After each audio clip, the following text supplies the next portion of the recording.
gëstu bés bi dañu ko seq ak ku ñu naan Djily Dieng moom nag agent de joueur de football la moom Djily Dieng moomu nag daal moo jiite entreprise bii di Extra Time Sport UK ma nga nekk fële nag ci Angleterre ne ñu lu toll ci ñaar fukki at ak ñaar moom Djily Dieng transfertu Cheikhou Kouyaté mi nekkoon Crystal Palace ñu yóbbu ko ca Nottingham Forest ak itam yeneen i mbir. Moxtaala Gaye waxtaan ak moom bokk na ca itam leneen lañ koy tudd muy transfert bu am solo boobu nga xam ne l'homme du clean sheet Edouard Mendy la soxal naam fan yi Marcel mu ngi naan ma clean sheet yi xaw na gëj lu ci mën a am ñu déglu waxtaan bi Djily Dieng doomu Sénégal bi digganteem ak tàggat yaram ban taarix la ana lan moo ko la tontu li léegi-léegi ak Moxtaala ci waxtaan bi. moom nag mooy agent joueur yenn Lions yi mën nañ ci lim Cheikhou Kouyaté mën nañ ci lim Edouard Mendy mën nañ ci lim également Seny Dieng waaw ñu bëggoon xam rek Djily est-ce que am na yeneen Lions yi nga xam ni yow yaa ngi leen yor foofu di yore seen mbir ci wàllum agent. waaye am na yeneen sénégalais ak yeneen ay nationalités yu bokkoon ci peut-être sénégalais yi comme ñun sénégalais rek sénégalais yi dañuy gën a xam. waaw ci la comme ni nga wax Edouard Mendy Cheikhou ñu ngi joindre il y a pas longtemps Seny Dieng il y a Naby Sarr le fils de Boubacar Sarr Loko. li bees mooy peut-être transfert bi nga xam ni def nañ ko ci Cheikhou Kouyaté nga xam ni dafa dem Nottingham Forest wax ñu transfert boobu ni mu demee. ba transfert la comme yeneen transfert yi mu nekkoon Crystal Palace. def fa ay at jóge West Ham dem fa def fa ay at ba contrat am jeex Crystal Palace ñi ngi ko doon proposé contrat mais peut-être contrat bi ñu ko doon proposé moom yaakaar na ne boobu gënul si moom et si la ñu commencé di wax man ak Cheikhou di jokkoo tout le temps et puis ci laa ko expliqué ne ko voilà su buggee mun nañu avancer xoolal la fii ci Angleterre xool yeneen équipe yi amoon na ay propositions yu bari nag ci yeneen dëkk yi. même ci ay Turquie Arabie Saoudite tout ça mais moi aussi ak moom ci xelam je l'ai conseillé que mun na rester waat Angleterre amaat yeneen contrat pour jouer ici ci premiership bi encore parce que il a le niveau Cheikhou joueur bu mag la yàgg na jouer xam na championnat bi nu muy demee donc je pense que c'est une bonne idée mu toog fii rester en Angleterre jouer waat quelques années et je pense que contrat bi mu am contrat bu gën ci contrat yi su nekkee ni yaakaar naa ni ci carrière am mooy contrat bu mel nii musu ko am donc Nottingham jënduñu ko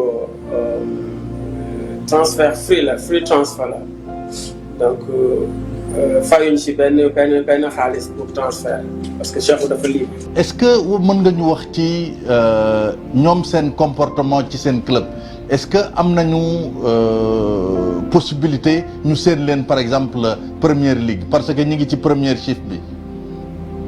ah oui bien sûr Seny am na équipe yu bari yu ko bëgg fii même en France en Allemagne Seny c'est un grand gardien mercato bi di ñëw je pense que Seny dina bouger parce que équipe yi intéressé wu ci Seny bari nañ. Naby Sarr aussi. voilà moom il a la chance quand même Paul Ince moo ko yor.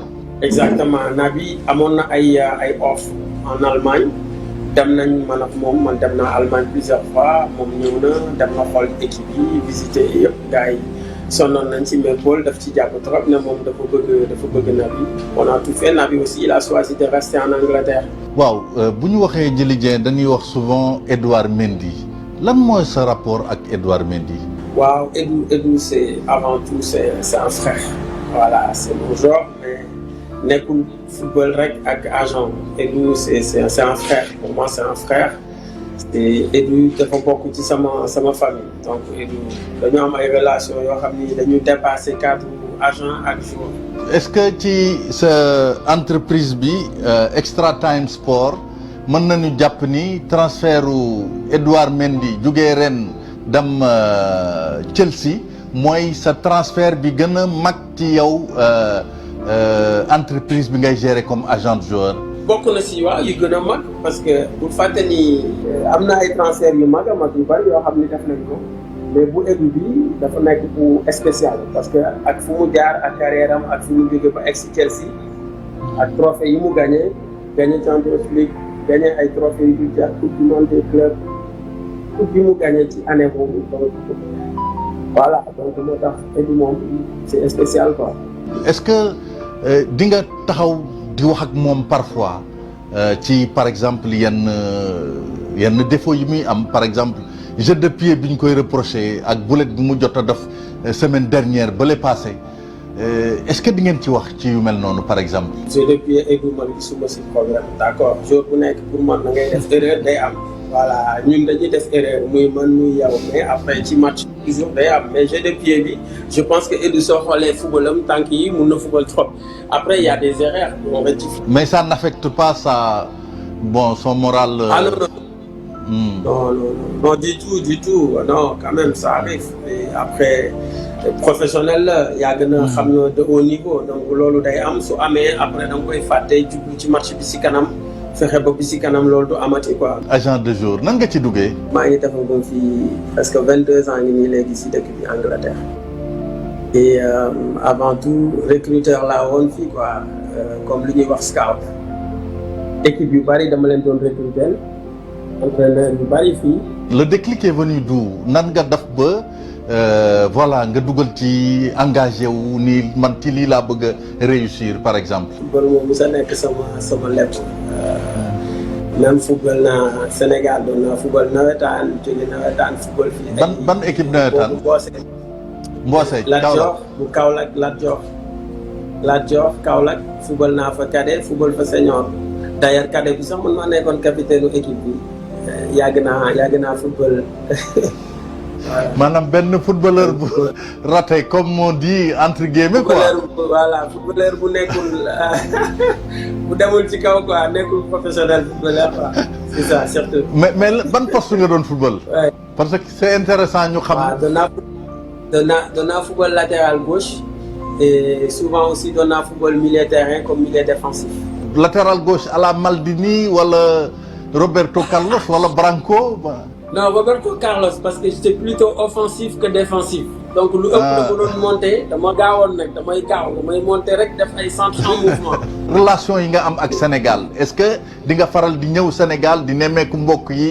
chaque 2 mois ou 3 mois maa ngi ñëw Sénégal amul du ma toog 3 mois yu ma ñëwul Sénégal voilà Sénégal moom du ma fa jóg.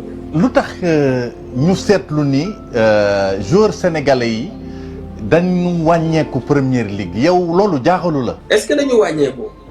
waaw parce que gënoon nañ fi bëri jamono ñoom El Hadj Diouf.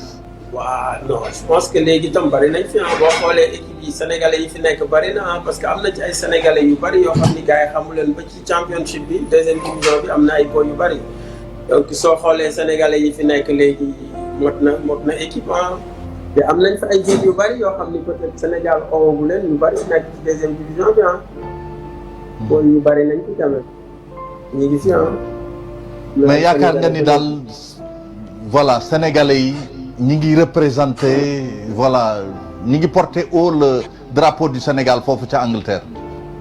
ah ouais sérieusement ouais parce que soo xoolee équipe yi dañu bëgg sénégalais yi dañu respecté tam joueurs sénégalais yi parce que ils ont une bonne réputation. mosuloo am problème entre ay famille joueurs comme par exemple li xew ci Mathias Pogba ak son frère Paul nga xam ni agent bi la ñu désigné du doigt Mathias moo désigné agent bi yooyu yow mosoo ci am problème ak les familles des joueurs ak yooyu yi émissé wu ci voilà yenn affaires yi. non sérieusement je touche du bois maa ngi sant yàlla amaguma problème ak ay joueurs ci ak ay seeni parents parce que vraiment ñun suñu liggéey moom dañuy ñaan yàlla mu dimbali ñu continuer mais ñun suñu liggéey dañu fexe ba lépp luñ siy def ñu def ko ci suñu diggante ak yàlla teppale joueurs yi def lu ñu mën ba ñoom seen liggéey rafet.